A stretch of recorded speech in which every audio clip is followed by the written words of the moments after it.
Hi students, today our topic from class 7th, chapter number 6, the triangles and its property. We are know about the triangles in previous class 6th in polygons. Polygons के बारे में हमने general discussion करा है कि polygons क्या होते हैं, किस टाइप से होते हैं. ट्राइंगल्स के टाइप्स भी हमने वहाँ पर रीड कर लिए थे. अब यहाँ पर ट्राइंगल्स के बारे में भी पढ़ेंगे और सम उसकी एक्स्ट्रा प्रॉपर्टीज़ के बारे में भी हम रिकॉल करेंगे, पढ़ेंगे, आगे की तरफ पढ़ेंगे. ठीक है, तो यहाँ पर हम थोड़ा पॉलीगॉन्स के बारे में देख लेते हैं, एक बार रिवाइज कर लेते हैं. पॉलीगॉन क्या वर्ड है? मैंने एक वर्ड बोला था जब भी मैं पढ़ाता हूँ, a simple close curved which is made by line segment is known as polygon. Polygon उन फिगर्स को बोलते हैं जो सिंपल क्लोज कर्व्ड हो और लाइन सेगमेंट से बना हो. उन सभी को हम क्या बोलेंगे? पॉलीगॉन वर्ड्स बोलेंगे, पॉलीगॉन फिगर्स बोलेंगे. ठीक है, ये वर्ड्स हमने सुना है. फिर हमने बोला था जो मिनिमम पॉलीगॉन है बनाने के लिए नंबर ऑफ साइड्स है मिनिमम, वो 3 है. और जो 3 साइडेड फिगर कहलाता है ट्राइंगल कहलाता है. ट्राइंगल क्या है? 3 साइडेड फिगर है. यहाँ हम ट्राइंगल के बारे में अब बेसिक चीज़ें पढ़ लेते हैं किस टाइप से है. ठीक है, ट्राइंगल इस टाइप का शेप होता है कुछ. मैंने नेमिंग कर ली M N O. ये ट्राइंगल है. इसको रिप्रेजेंट कैसे करते हैं? एक छोटा सा ट्राइंगल बनाते हैं शेप और नेम लिख देते हैं M N O. This is the our triangle. This is our triangle. ठीक, अब नेमिंग ज़रूरी नहीं है कि M N O ही लिखे. हम चाहे तो लिख सकते हैं N O M, otherwise O N M. जिस टाइप से भी हम रीड करना चाहे उस टाइप से हम लिख सकते हैं. ठीक, फिर हमने इसके बाद हमने बोला है 3 साइडेड है, तो साइड्स के बारे में देखा. साइड एक्चुअल में किसे बोला गया है? 2D फिगर में लाइन सेगमेंट को बोला है. 1D में लाइन बोलते हैं, लाइन सेगमेंट बोलते हैं, रे बोलते हैं. 2D में जब ये लाइंस मिलके क्या बनाती है? फिगर बनाती है. तो उसे हमने क्या वर्ड दे दिया है? साइड बोलते हैं. यहाँ पर क्या वर्ड देते हैं? 2D फिगर्स में साइड बोलते हैं. तो साइड कितनी है? 3 है. 3 कौन कौन सी है? पहली वाली OM. ठीक, दिस वन. इसके बाद MN and next one NO. Next one is MNO. ये हमारी क्या हो गई? 3 साइड्स हो गई. एंगल्स की बात कर ले. एंगल्स कौन कौन से हैं? तो जितने एंगल्स, जितने वर्टेक्स उतने एंगल्स. वर्टेक्स 3 है तो एंगल भी 3. तो angle O, angle M, angle N. This are the angles. ठीक है, OMN. उसके बाद हमने वर्टेक्स बोला. दिस इज द पॉइंट जहां पर आकर लाइंस मिलती है. ठीक है, यहां पर देखिए लाइंस आके मिल रही है, तो एक पॉइंट क्या हो गया? O, वर्टेक्स हो गया. फिर M और N, 3 वर्टेक्स हो गए. 3 साइड्स, 3 एंगल्स, 3 वर्टेक्स. ये हो गया हमारा ट्राइंगल जो हमने रीड करा था. इसके बाद हमने देखा था कि टाइप्स ऑफ एंगल होते हैं जो बेसिस होते हैं साइड के और एंगल के. मतलब कि हमने बोल दिया कि साइड के बेसिस पे हमने 3 ट्राइंगल्स के टाइप अलग देखे, एंगल के बेसिस पे 3 टाइप्स अलग देखे. तो हम 1 बाय 1 हर एक ट्राइंगल्स के टाइप्स को देखते हैं, किस टाइप के ट्राइंगल्स होते हैं. तो यहाँ लिखा मैंने types of triangles. You read in previous class also. आपने पहले से पढ़ा हुआ है. ठीक, हम रिवाइज कर रहे हैं किस टाइप से होता है. मैंने फर्स्ट ले लिया साइड के बेसिस पे. क्या लिया है? साइड के बेसिस पे. फर्स्ट वन होता है equilateral triangle. Which one? Equilateral triangle. ठीक है, शॉर्ट फॉर्म में लिखते हैं हम इस टाइप से. ट्राइंगल बना देते तो मीन्स ट्राइंगल लिखा हुआ है. Equilateral triangle which have 3 equal measurement sides. मतलब कि ऐसा ट्राइंगल जिसमें तीनों साइड्स का मेजरमेंट इक्वल रहे, उस ट्राइंगल को हम बोलते हैं इक्विलेटरल ट्राइंगल. मैंने जैसे नेमिंग कर ली A B C, here will be A B, this side is equal to B C, this side is equal to C A, this one side. ये तीनों आपस में क्या होंगे, इक्वल मेजरमेंट के होंगे। अगर मैंने यहाँ बोल दिया है कि ये साइड 6 सेंटीमीटर है, तो next will be also 6 centimetre and third one is also 6 centimetre. तो मीन्स ये हमारा ट्राइंगल कौन सा हो जाएगा, इक्विलेटरल ट्राइंगल हो जाएगा। चलिए नेक्स्ट वन देखते हैं, second one, isosceles triangle. Such type of triangle in which two sides are equal and third one are different measurement। मतलब कि ऐसा ट्राइंगल जिसमें दो साइड्स का मेजरमेंट इक्वल हो और थर्ड साइड अलग मेजरमेंट की हो, उस टाइप के ट्राइंगल को हम बोलते हैं आइसोसेलेस ट्राइंगल। ठीक है, जैसे कि यहाँ पर मैंने एक एग्जांपल लिया है, ए बी सी एक ट्राइंगल है जिसमें दो साइड्स इक्वल है। Which one, A B is equal to AC is not equal to BC। BC को क्या बोल दिया, नॉट इक्वल टू, मतलब कि ये दोनों साइड्स इक्वल है लेकिन नीचे वाली साइड इक्वल नहीं है। उस कंडीशन में इस ट्राइंगल को हम बोलेंगे आइसोसेलेस ट्राइंगल। थर्ड वन कौन सा ट्राइंगल आता है, हाँ स्केलन। कौन सा ट्राइंगल है यहाँ पर, स्केलन ट्राइंगल। ठीक है, यहाँ पर हम बोलते हैं कि which have different measurement of all sides. सभी साइड्स का मेजरमेंट क्या होगा, डिफरेंट होगा। मीन्स ये अलग मेजरमेंट की होगी, सेकेंड वन अलग मेजरमेंट की होगी और थर्ड वन अलग मेजरमेंट की होगी। ठीक है, जैसे कि यहाँ पर मैंने एग्जांपल ले लिया, ये 7 सेंटीमीटर है, ये 8 सेंटीमीटर है और ये 6 सेंटीमीटर है। तीनों क्या है, डिफरेंट मेजरमेंट की है। ठीक है, तो यहाँ पर हम क्या लिख देंगे, A B is not equal to B C is not equal to C A. यहाँ पर तीनों साइड्स क्या होती है, नॉट इक्वल टू होती है। मतलब कि ऐसे एंगल्स जिसमें तीनों साइड्स का मेजरमेंट डिफरेंट हो, अलग अलग हो, उन एंगल्स को, उन ट्राइंगल्स को हम क्या बोलेंगे, स्केलन ट्राइंगल्स बोलेंगे। ऐसे ट्राइंगल्स जिसमें दो साइड्स इक्वल हो, उन ट्राइंगल्स को हम क्या बोलेंगे, आइसोसेलेस ट्राइंगल। जिसमें तीनों साइड्स इक्वल हो, उन ट्राइंगल को इक्विलेटरल ट्राइंगल्स बोलेंगे। तो यहाँ पर हो गए हैं साइड के बेसिस पे 3 टाइप्स ऑफ ट्राइंगल। ठीक, नेक्स्ट वन देखते हैं हम। चलिए, नेक्स्ट बेसिस है हमारा एंगल। अब हमें टाइप्स ऑफ ट्राइंगल्स देखना on the basis of angles. Side के बेसिस पे देखा है। ठीक है, सभी स्टूडेंट्स से निवेदन है कि जो ये हम वीडियोस बना रहे हैं वो अपने दोस्तों में, फ्रेंड सर्कल में जितना ज़्यादा हो सके उतना ज़्यादा शेयर करें, लाइक करें और सब्सक्राइब करें, ताकि हमें आगे वीडियोस को एक अच्छे लेवल पर बनाने में मदद मिले। Thank you. चलिए अब देखिए, हम यहाँ आ जाते हैं, एंगल्स देख रहे थे हम। ठीक है, एंगल्स के बेसिस पे ट्राइंगल। तो यहाँ पर हमारा फोर्थ वन ट्राइंगल आता है, क्योंकि 3 साइड के बेसिस पे देख लिया, तो ये कौन सा होगा, फोर्थ। फर्स्ट आता है एक्यूट एंगल ट्राइंगल। क्या नाम लिखा है, एक्यूट एंगल ट्राइंगल। अब एक्यूट एंगल से रिलेटेड है, वर्ड्स को सुना हुआ है आपने पहले से।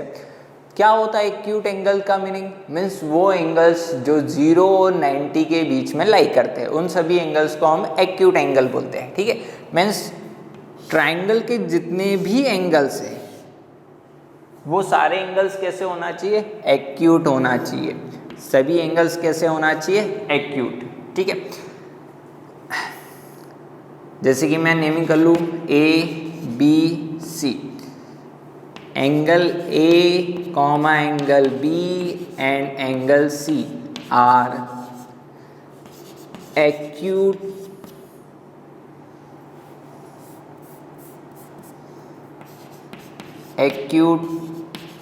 angles. Then triangle is known as acute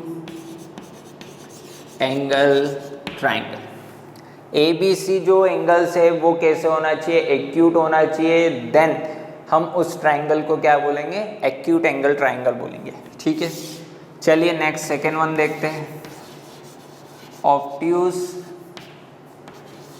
angle triangle. क्या वर्ड लिखा मैंने, obtuse angle triangle.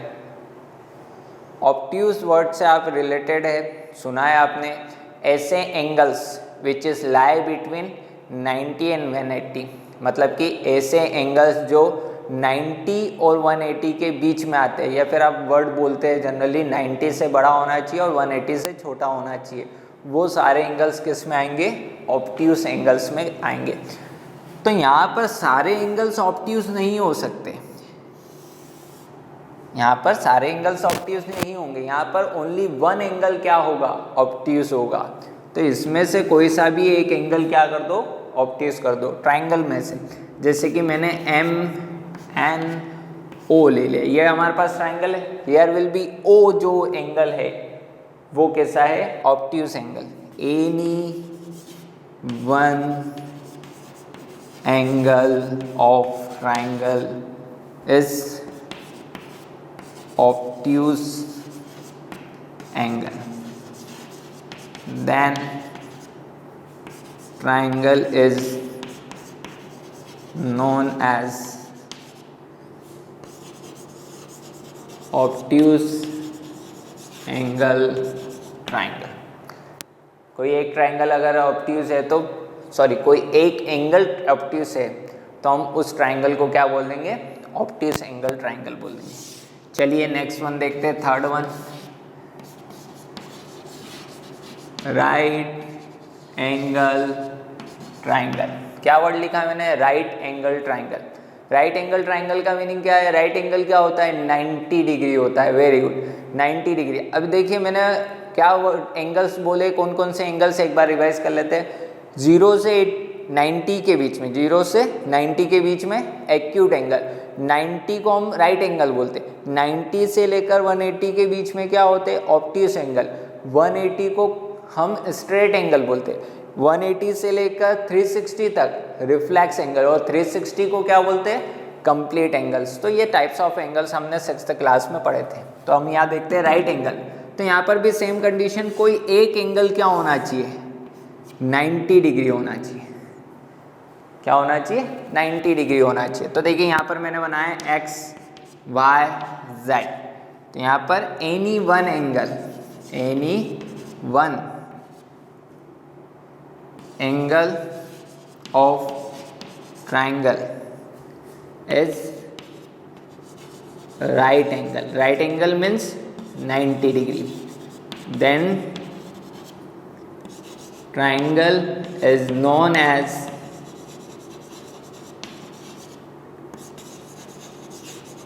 right angle triangle। क्या कहलाएंगे, राइट एंगल ट्राइंगल बोलेंगे। तो आई होप कि सभी स्टूडेंट्स को टाइप्स ऑफ ट्राइंगल समझ में आ गए होंगे और याद हो गया होगा कि किस टाइप से हमने उनका क्लासिफिकेशन किया था, एक साइड के बेसिस पे और एक एंगल के बेसिस पे। ठीक है, चलिए नेक्स्ट देखते हैं अगला टॉपिक जो इम्पोर्टेंट है हमारे लिए। चलिए हम नेक्स्ट टॉपिक देखते हैं स्टूडेंट्स, ठीक, जो हम नया पढ़ेंगे इस चैप्टर्स में। 2 टॉपिक्स मैंने ब्लैक बोर्ड पर लिखे हैं, एक लिखा है वर्ड मीडियन और दूसरा लिखा है altitude. Median of a triangle, ठीक है, इसका क्या मीनिंग है, मीडियन क्या होती है किसी ट्राइंगल में। मैंने एक ट्राइंगल ड्रॉ करा, क्या ड्रॉ करा, ट्राइंगल। नेमिंग कर दी हमने x y z, this is our triangle. ठीक, when we draw a line from vertex x, कोई सी भी ले सकते हैं लेकिन आई एक्वायर x, ठीक, मैंने चूज करी x। A draw a line from x to opposite side of x, vertex x, ठीक, which is cut opposite sides in equal parts, या we can say that which is bisect opposite side. Bisect करना means two equal parts में divide करना। This line is known as X and second point we gave M. तो X M is a median of this triangle X Y Z. Means मैं क्या बोलूँ simply words में कि कोई एक ट्राइंगल है हमारा, एक वर्टेक्स से मैंने एक लाइन ड्रॉ करी जो उस वर्टेक्स के अपोजिट साइड को बाइसेक्ट करती है। क्या करती है? बाइसेक्ट। ठीक है, तो देखिए बाइसेक्ट का मीनिंग होता है टू इक्वल पार्ट्स में डिवाइड करती है। मीन्स एक लाइन है जो एक वर्टेक्स से जा रही है और उसके अपोजिट वर्टेक्स की साइड को क्या कर रही है? टू इक्वल पार्ट्स में डिवाइड कर रही है। तो this line is known as median of this triangle. ठीक, ये मीडियन। तो यहाँ देखिए इस कंडीशन में, ठीक है, जैसे कि मैंने ये मान ली कि ये वाई जेड है, वो आपकी 8 सेंटीमीटर है। कितनी है? 8 सेंटीमीटर। तो टू इक्वल पार्ट्स में करा तो ये Z M 4 centimetre and M Y is 4 centimetre. Two equal parts में करेंगे तो 8 के टू इक्वल पार्ट्स कितने होंगे? 4 सेंटीमीटर एंड 4 सेंटीमीटर। तो दिस विल बी ठीक। तो यहाँ पर क्या कंडीशन है? अगर X M is a median, क्या वर्ड है? मीडियन है, then Z M is equal to M Y. ये तो मैंने 8 सेंटीमीटर एग्जाम्पल लिया था, आप तो ये याद रखिए कि टू इक्वल पार्ट्स में होगा, बाइसेक्ट करेगी। ठीक है, अब देखिए ये तो ठीक है, इसी टाइप से होगी क्या सभी फिगर्स में? नहीं, इट इज डिपेंड्स। अब देखिए मैं एक ट्राइंगल बना रहा हूँ, कौन सा ट्राइंगल बना रहा हूँ ये पहचानने की कोशिश करना। कौन सा ट्राइंगल है? ये वाला। देखने से पता चला ना कि ऑब्ट्यूस एंगल ट्राइंगल है। ठीक है, इस वाले ट्राइंगल में अगर मैं मीडियन ड्रॉ करूँ यहाँ से तो मुझे किस टाइप की लाइन मिलेगी? इस टाइप की लाइन मिलेगी। ये लाइन क्या कर रही है? इस साइड को, अपोजिट साइड को टू इक्वल पार्ट्स में डिवाइड कर रही है। ठीक है, अब इन दोनों में देखिए मीडियन कहाँ है? अंदर वाले पार्ट में, इंटीरियर पोर्शन में। इंटीरियर वर्ड आपने सुना है, फिगर के अंदर जो होता है उसे इंटीरियर बोलते हैं और फिगर के बाहर के साइड जो होता है उसे एक्सटीरियर बोलते हैं। ठीक है, तो ये दोनों मीडियंस जो है अलग अलग ट्राइंगल्स की, वो ट्राइंगल के कहाँ है? अंदर। तो मीडियन कहाँ होती है? इंटीरियर में। कौन से पोर्शन में होती है? इंटीरियर में डिपेंडेंट होती है। ठीक है, चलिए ये मीडियन क्लियर है। क्या कंडीशंस होती है? अगर ये कंडीशन है तो हम बोल सकते हैं कि जो साइड की कंडीशन है एक्स एम वो क्या है? मीडियन। अगर ये आप प्रूव कर देते हैं कि जो साइड, जो लाइन है वो दूसरी अपोजिट वर्टेक्स की अपोजिट साइड को टू इक्वल पार्ट्स में डिवाइड कर रही है, ड्रॉ नहीं कर रही है, डिवाइड कर रही है, तो हम क्या बता देंगे कि ये जो लाइन है जो वर्टेक्स से ड्रॉ हुई है वो एक मीडियन है। ठीक है, उल्टा प्रूफ करने के लिए अगर प्रूफ करने को बोलते हो कि एक्स एम मीडियन है तो then proof it Z M is equal to M Y. आपने बता दिया कि टू इक्वल पार्ट्स में डिवाइड करिए तो then X M is a median. अगर आप मीडियन बोल रहे हैं मीन्स आप क्लियर हो कि Z M is equal to M Y है। ठीक है, ये दोनों कंडीशन आपको पता होना चाहिए, अपोजिट भी होगी और सेम भी बोली जाएगी। चलिए नेक्स्ट हम आ जाते हैं एल्टीट्यूड ऑफ ट्राइंगल। किस पे आ गए? एल्टीट्यूड पर। एल्टीट्यूड मीन्स आप समझ जाइए कि ट्राइंगल की हाइट की बात हो रही है। किसकी बात हो रही है? Height, height of triangle. Altitude means triangle की हाइट को। अब ये भी कंडीशन लगभग सेम है, सिर्फ एक कंडीशन चेंज होती है। क्या चेंज होती है? यहाँ पर बोलते हैं वर्टेक्स से ड्रॉ करी जाती है एक लाइन जो अपोजिट साइड पे परपेंडिकुलर होती है। क्या होती है? परपेंडिकुलर। ये मीनिंग नहीं है कि वो अपोजिट साइड को टू इक्वल पार्ट्स में बांटेगी या फिर डिवाइड करेगी या बाइसेक्टर होगी, कोई लेना देना है। सिर्फ आपका वर्ड क्या आना चाहिए कि a line which is drawn from a vertex and perpendicular to the opposite side, ठीक, ऑफ डेट वर्टेक्स। मतलब कि इस वर्टेक्स के अपोजिट साइड पर क्या होगी? परपेंडिकुलर होगी। तब हम इस साइड को क्या बोलेंगे? इस लाइन को क्या बोलेंगे? Altitude of angle. मीन्स मैं नेमिंग कर देता हूँ इसकी A B C and this will be N। तो here will be A N is an altitude. तो क्या लिख दूं मैं, A N is perpendicular to B C, then A N is an altitude of a triangle.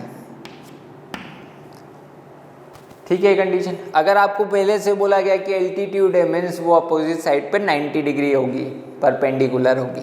ठीक है, अब देखिए यहाँ पर ये तो मैंने एक ट्राइंगल लिया था, नेक्स्ट मैं दूसरा ट्राइंगल लेता हूँ। कैसा ट्राइंगल लेता हूँ, ये मैंने राइट एंगल ट्राइंगल ले लिया। अब यहाँ ध्यान से कंडीशन सोचना, इसकी हमारे पास एक्सरसाइज में भी इस टाइप का क्वेश्चन है। ठीक है, देखिए राइट एंगल ट्राइंगल में क्या होता है, जो साइड होती है वो इटसेल्फ 90 डिग्री है, मीन्स दूसरे के ऊपर परपेंडिकुलर है, मीन्स ये जो साइड है परपेंडिकुलर वो ही हमारी क्या है, एल्टीट्यूड है दिस ट्राइंगल का।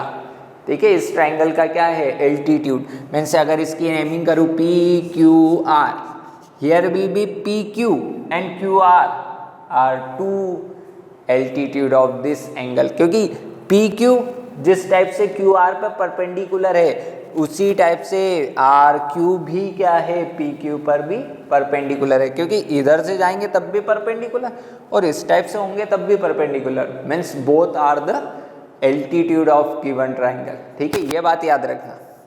चलिए अब यहाँ पर नेक्स्ट हम देखते हैं अगला वाला ट्राइंगल। मैंने इस टाइप से एक ट्राइंगल बनाया,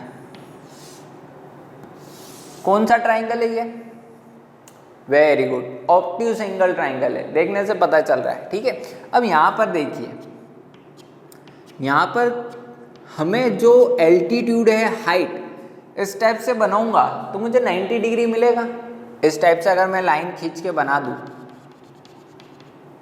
ये क्या 90 डिग्री है, नहीं है, देखने से पता चला ना 90 डिग्री कैसा होता है, सीधा होता है, इस टाइप से होता है। ये 90 डिग्री इस टाइप का 90 होता है, नहीं, ये 90 से कम है।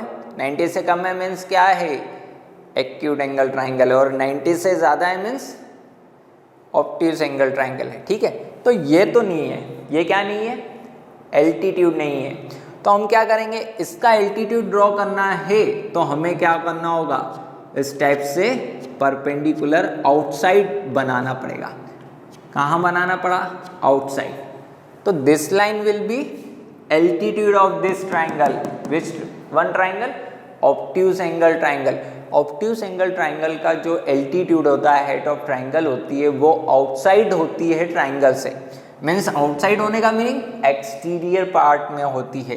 तो मैं नेमिंग कर देता हूँ इसका एम एन ओ और दिस विल बी एल।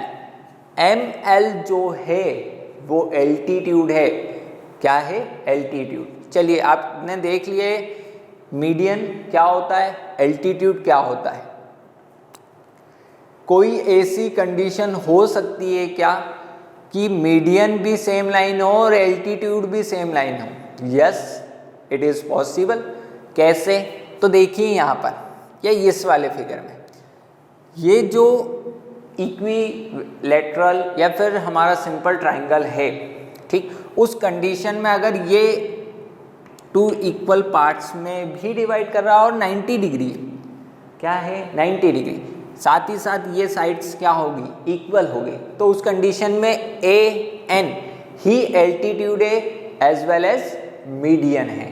ठीक है, इट इज़ पॉसिबल कंडीशन कि क्या हो सकता है, दोनों इक्वल हो सकते हैं, जो एल्टीट्यूड है वो ही मीडियन हो जाए, पॉसिबल है। और क्या कंडीशन है, हमेशा जो मीडियन होती है वो इंटीरियर में होती है, कहाँ बनती है, अंदर की तरफ। देखिए यहाँ पर ऑब्ट्यूज एंगल में भी, जैसे कि राइट एंगल है ना, यहाँ पर भी मीडियन बनाऊंगा तो यहाँ बन जाएगी, टू इक्वल पार्ट्स में डिवाइड करना है, तो मीडियन हमेशा कहाँ बनेगी, इंटीरियर में। और एल्टीट्यूड कहाँ होगा, it is depend on triangle. Acute angle triangle है, इक्विलैटरल ट्राइंगल है, तो कहाँ पर बन रही है, इंटीरियर में एल्टीट्यूड बन रहा है। और राइट एंगल है ऑन द ट्राइंगल, ट्राइंगल की जो साइड्स है वो ही क्या है, एल्टीट्यूड है। ठीक है, and next one obtuse angle triangle, here will B altitude exterior portion में है। एल्टीट्यूड कहाँ है? एक्सटीरियर पोर्शन में, बाहर की तरफ है। ठीक है, कंडीशन समझ में आ रही है ना? Here will B exterior. तो एल्टीट्यूड की कंडीशन कोई फिक्स नहीं है, ये कहीं पर भी हो सकता है, या तो ऑब्ट्यूज एंगल में है तो एक्सटीरियर में होगा, इक्विलेटरल या फिर सिंपल ट्राइंगल में है तो अंदर की तरफ होगा, एक्यूट एंगल ट्राइंगल में तो कहाँ होगा? इंटीरियर में। और हमारा राइट एंगल ट्राइंगल है तो ऑन द ट्राइंगल होगा, ट्राइंगल के साइड शो होगी। ठीक है, तो this will B median and altitude of a triangle. किसी ट्राइंगल का मीडियन क्या होती है, एल्टीट्यूड क्या होती है। चलिए ठीक है, अब कुछ एक्सरसाइज के इन बेसिस पे क्वेश्चंस देख लेते हैं एक दो। अब मैंने जो हमने प्रीवियस प्रॉपर्टीज़ के बारे में अभी पढ़ा था, तो इससे पहले टॉपिक्स में, उस पे बेसिस पे मैंने एक्सरसाइज का एक क्वेश्चन लिया है। ये एक्सरसाइज 6.1 है, क्वेश्चन नंबर 2। क्या लिखा है? Draw rough sketch for the following. क्या बनाना है? रफ स्केच बनाना है। ठीक है, किसका बनाना है? तो फर्स्ट वन देखते हैं। In triangle ABC, triangle ABC लिखा है तो ट्राइंगल ABC बना दीजिए। पहले ये ट्राइंगल बना दिया मैंने ABC। ठीक, BE इज अ मीडियन। क्या वर्ड बोल दिया? BE क्या है? मीडियन होना चाहिए। तो E हमारा क्या वर्टेक्स पॉइंट है? नहीं है। कौन है? B। तो B कहाँ है? This will B. यहाँ से आपको मीडियन बनाना है, तो मीडियन इसकी अपोजिट साइड AC है, तो AC को 2 इक्वल पार्ट्स में डिवाइड करने वाली लाइन क्या होती है? मीडियन। तो 2 इक्वल पार्ट्स में डिवाइड करिए। ये पॉइंट क्या हो गया? E। BE क्या हो गई? Median of this triangle. तो ये आपको एरो बताना है कि ये 2 इक्वल पार्ट्स में डिवाइड करिए, तभी हम क्या बोलेंगे? B is a median of triangle ABC। चलिए नेक्स्ट देखते हैं। रफ स्केच बताना है, छोटा बड़ा हो सकता है क्योंकि रफ बनाना है, हमारे हिसाब से बनाना है, कोई भी पैरामीटर्स हम ले सकते हैं। ठीक है, triangle PQR, in triangle PQR, PQ and PR are altitudes of the triangle. ठीक है, आपको 2 एल्टीट्यूड्स बोले हैं ट्राइंगल में, तो 2 एल्टीट्यूड्स किस में पॉसिबिलिटी होती है? हमने पढ़ा था अभी राइट एंगल ट्राइंगल में। तो देखिए राइट एंगल ट्राइंगल बना दीजिए। अब देखिए, अब सवाल ये आता है कि पॉइंट कहाँ रखे, PQR कहाँ कहाँ रखे। अगर P यहाँ रख देंगे तो ये तो इम्पॉसिबल कंडीशन हो जाएगी। चलिए देखें, जो दोनों एल्टीट्यूड में कॉमन है उसे मिडिल में रख दो। कहाँ रख दो? 90 डिग्री पर। दोनों में कॉमन कौन? P। P here will B. P कहाँ आ गया? यहाँ। अब यहाँ पर दोनों कौन से बचे? Q और R। तो Q यहाँ ऊपर ले लो और R कहाँ लिख दो? नीचे। या फिर इंटरचेंज कर सकते हो, R यहाँ लिख दो, Q यहाँ लिख दो, कोई फर्क नहीं पड़ेगा। दोनों ही क्या है? Altitude, PQB PRB। ठीक है, चलिए बना लिया ये वाला। नेक्स्ट आ जाते हैं, triangle XYZ। YL is an altitude in the exterior of the triangle। Exterior altitude किस में रहता है? ऑब्ट्यूज एंगल में। तो हमें यहाँ कौन सा ट्राइंगल बनाना है? हाँ, ऑब्ट्यूज एंगल ट्राइंगल बनाना है। तो ये देखिए मैंने ऑब्ट्यूज एंगल ट्राइंगल बना दिया है। इस टाइप का होता है। ठीक, अब देखिए इस टाइप की लाइन में एक्सटेंड करता हूँ। अब मुझे YL बनाना है, तो ये एल्टीट्यूड यहाँ पर है, इस टाइप से बनाऊंगा एल्टीट्यूड। ठीक है, तो ये पॉइंट क्या है? Y होगा क्योंकि ट्राइंगल का है, और ये पॉइंट क्या होगा? L। Here will B X and Z। ये हम चेंज कर सकते हैं, लेकिन Y कहाँ रहेगा? इसी पॉइंट पे, क्योंकि YL है मीडियन। अगर यहाँ पॉइंट आप दूसरा लेंगे तो फिर वो मीडियन हो जाएगा, वो गलत हो जाएगा। ठीक है, मीडियन नहीं, सॉरी, क्या हो जाएगा? एल्टीट्यूड। क्या वर्ड आ जाएगा? एल्टीट्यूड। तो दिस विल बी एल्टीट्यूड, और यहाँ पर आपको शो करना है कि 90 डिग्री है, तभी तो हम बोलेंगे कि ये क्या है? एल्टीट्यूड है। ठीक है, तो आप तीनों क्वेश्चंस के रफ स्केच बनाना सीख गए हैं, किस टाइप से बनाते हैं, किस टाइप से हम फॉलो करते हैं। ठीक है, आपको मीडियन और एल्टीट्यूड भी क्लियर है, किस टाइप के होते हैं, क्या अंतर होता है, मीडियन कैसे होती है और एल्टीट्यूड क्या होता है। ठीक है, चलिए यहाँ पर इस वीडियो को कंप्लीट करते हैं। इसके बाद के जो टॉपिक्स हैं, अभी चैप्टर कंप्लीट नहीं हुआ है। ठीक है, अभी बहुत सारा बाकी है इस चैप्टर में, हमें बहुत सारी प्रॉपर्टीज़ पढ़नी है। एंगल सम प्रॉपर्टी पढ़नी है, एक्सटीरियर एंगल के बारे में पढ़ना है, पाइथागोरस पढ़ना है, तो बहुत सारी चीज़ें हमें पढ़नी है इस चैप्टर में, ठीक है। तो हम इसके नेक्स्ट वीडियो में बाकी जितनी भी पोर्शंस है उसको कंप्लीट करने की कोशिश करेंगे और कुछ जो एक्सरसाइज के क्वेश्चंस है उनको भी कंप्लीट करेंगे, ठीक है। अब आप सभी स्टूडेंट से फिर से मैं निवेदन करता हूँ, फिर से मैं बोलता हूँ, रिक्वेस्ट करता हूँ कि इस बीकेजी क्लासेस के चैनल को आप सब्सक्राइब, लाइक और शेयर करना ना भूलें, ठीक है। ज़रूर याद से अपने जो भी फ्रेंड्स है, फ्रेंड सर्कल्स है, उनमें शेयर करें, लाइक करें और सब्सक्राइब करें, ठीक है। Thank you students.